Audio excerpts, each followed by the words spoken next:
Las teclas del piano eran brillantes como la escarcha en las primeras luces del amanecer. Eran danzantes como las faldas de los vestidos de jóvenes lozanas en edad de merecer.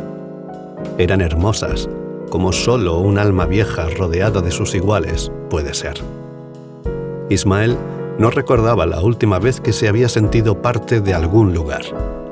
Estaba seguro de que había sido en su infancia, en algún momento entre la bendita inocencia de aquellos que aún no han mirado al mundo a los ojos y el prólogo de la vida que significa la pubertad. Era tan irónico como casi cruel que hubiese encontrado aquella comodidad en el espacio de transición que representaba el restaurante de la Estación de Francia de Barcelona. Hacía años que los ferrocarriles se habían resignado al transporte de los nostálgicos, especialmente en aquella estación de bóvedas acristaladas a las que el tiempo no había tratado demasiado bien. La estación de Sants, más céntrica, más agujereada y más obrera, había acabado de sepultarla en el olvido. Pero Ismael siempre la esperaba allí.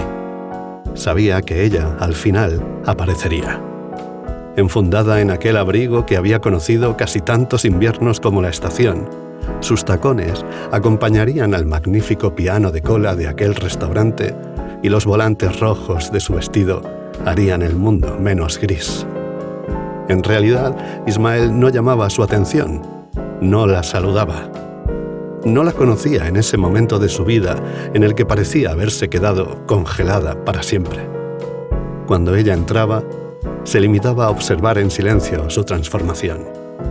El patrón era inconfundible. Sus andares, siempre tan elegantes, se acercaban hasta el piano, junto al cual siempre había un taburete alto que parecía haber estado esperándola toda la vida. Allí se desprendía de su abrigo, dejándolo caer casi con coquetería.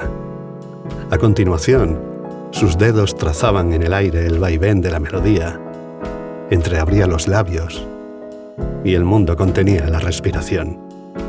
El arrullo de sus palabras mudas helaba el alma.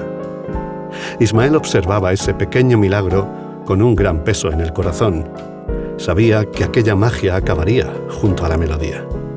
Siempre lo hacía. Entonces, cuando la última nota se desvanecía en el aire, ella se consumía y el brillo de sus ojos desaparecía para siempre. Ismael reconocía aquel como su momento para entrar en escena. Se levantaba de su sitio y con lágrimas en los ojos recogía el abrigo para echárselo delicadamente sobre los hombros.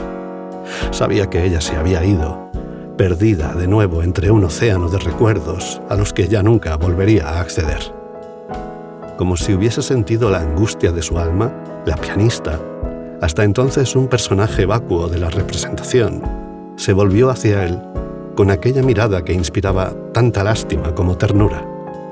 Ismael sentía que podría bucear en aquella mirada, que debería decir algo, que debería preguntarle siquiera su nombre. Pero sabía que aquel no era su día. La gente le decía que aquel comportamiento era peligroso y casi demencial, pero la pianista, en cambio, siempre le acompañaba. Siempre accedía a participar de aquella representación muda, donde el alma perdida de ella volvía para ser, una vez más, la orgullosa mujer que fue en su día. Aquel era, en realidad, el único regalo que podía hacerle. Feliz Navidad, mamá.